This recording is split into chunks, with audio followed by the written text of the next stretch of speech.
So here's some data. As you can see, challenges experienced when adopting and scaling Agile, right up there is resistance to change, and again, not enough leadership participation. This is according to the Agile State of Agile report from last year. So this is more recent information on this. And I think it's important to at least have a plan to deal with these two common failure points. And again, they're not actually related to Agile, they're just related to the change process that we as people go through. So I'm going to explore these two failure points in more detail, and importantly, explore what they mean practically, how people react to these things, and how we can help overcome them. What I've learned is that Agile is not enough, okay? It's good to have all these Agile frameworks and tools and practices in our tool belt as Agile coaches, change managers, Scrum Masters, whatever job title you might have. But Agile isn't enough in an Agile transformation. We need to look elsewhere to manage the transition and the transformation.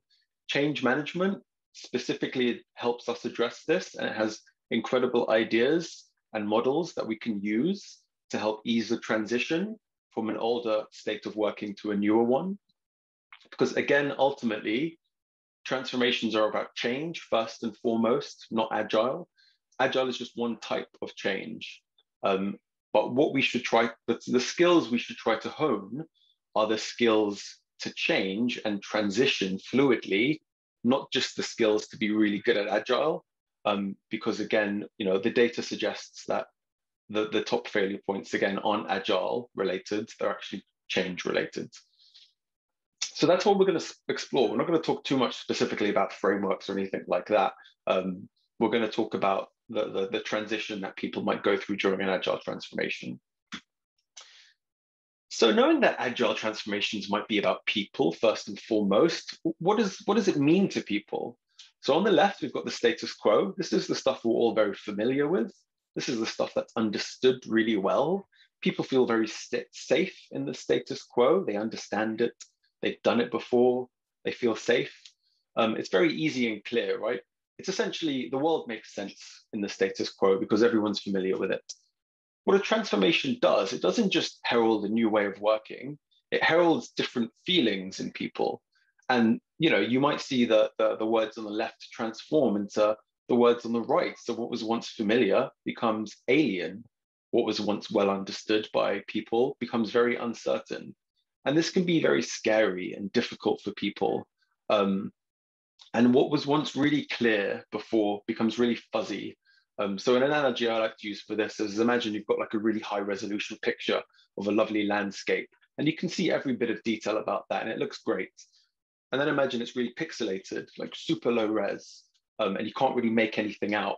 That's what change is like. It can be really fuzzy, and it can be really difficult to make out what it is you're trying to look at or do.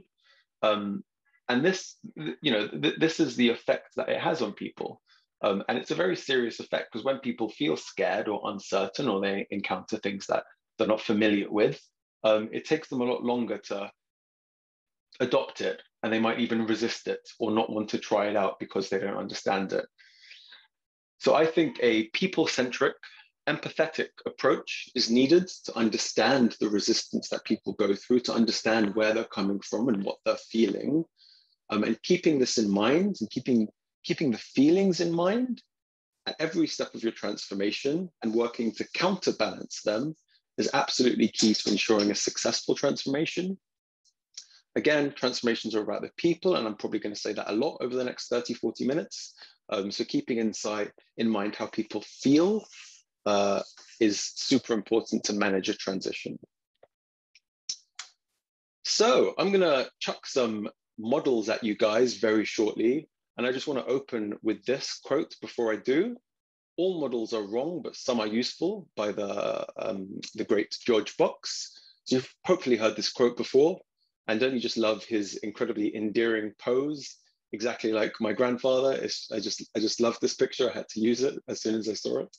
So I'm going to show you some models and some theoretical models we can use to understand this problem a bit better.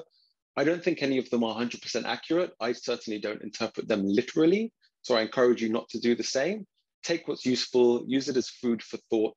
But these models aren't to be taken literally.